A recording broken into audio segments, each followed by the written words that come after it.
all of us ought to be trying to get better. Yeah. And all of us need to figure out how to learn somehow.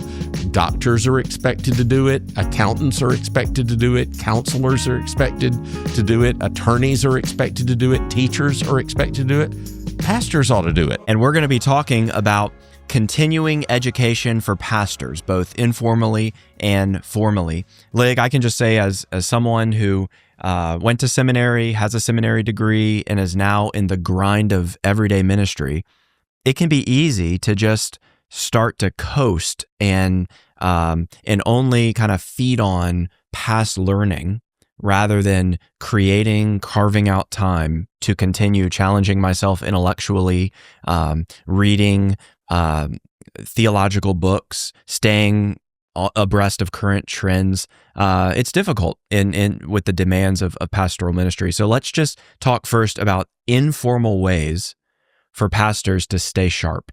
Why is that important? Well, one, because the pastoral ministry will grind you up. You have to live with people in their sorrows.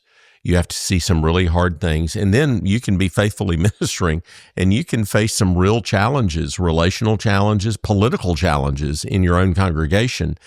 It tempts you to cynicism and discouragement, and I've always found that the pure study of God, the pure study of His Word, was a blessed relief from some of those realities that you have to face. If the chairman of your board of deacons is trying to get you fired, to be able to go think about God or study the book of Isaiah or listen to a series of lectures on C.S. Lewis or anything to get me away from being caught up in the grind of the moment.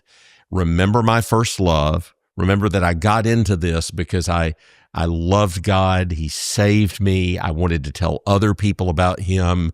I'd like to know more about Him, and I think I'll minister to people better if I do. I think every minister has to find what works for you to keep filling up the tank. And it's different for everybody, but I think almost all of us like to listen to sermons by other ministers. There are other ministers that particularly speak to us. For me, growing up, Eric Alexander's preaching was tremendously encouraging.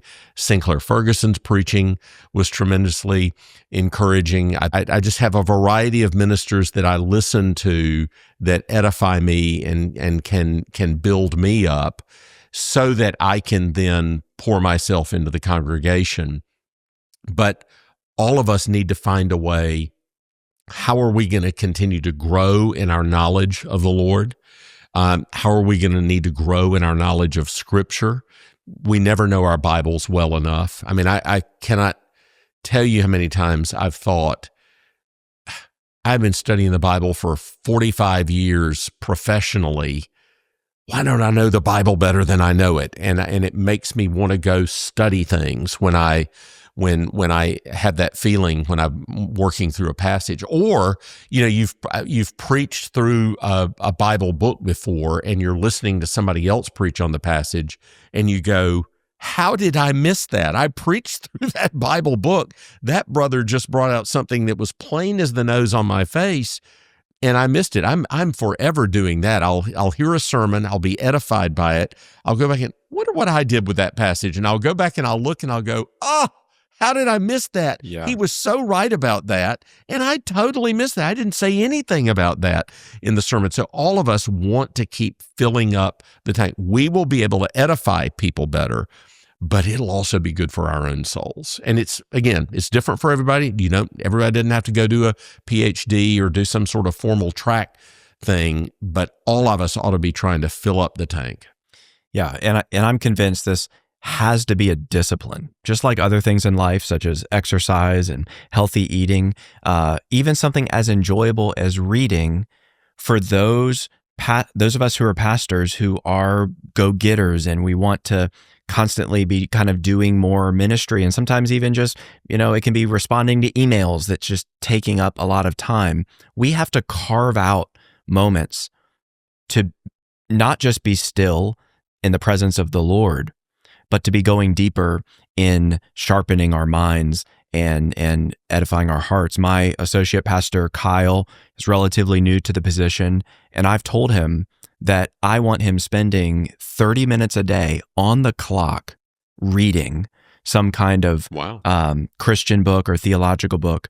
And the reason for that is I know his personality. He's such a relational machine. He's a hard worker, right? He's not the kind of guy I'm worried is just twiddling his thumbs and wasting his time. Right. And therefore, I know that if I don't tell him, you must do this, that he just won't.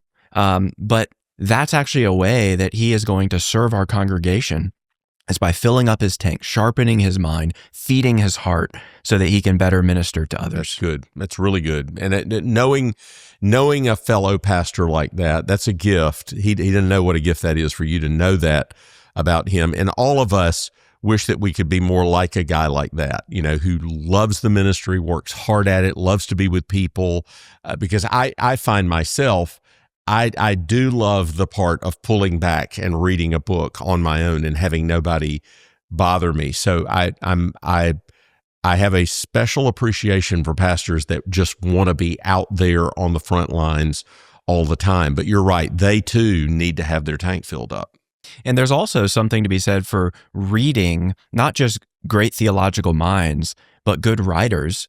I think it actually helps me stay fresh when it comes to writing sermons and coming up with illustrations, thinking, for lack of a better word, cinematically, right? In word pictures, which is going to make our preaching more fresh and compelling by God's grace. And so, when it comes to informal ways to stay sharp as a pastor, I think these days there is actually an embarrassment of riches out there. That is true. I mean, there are so many wonderful publications and publishers, everything from Banner of Truth to Crossway to others who are just churning out rich resources.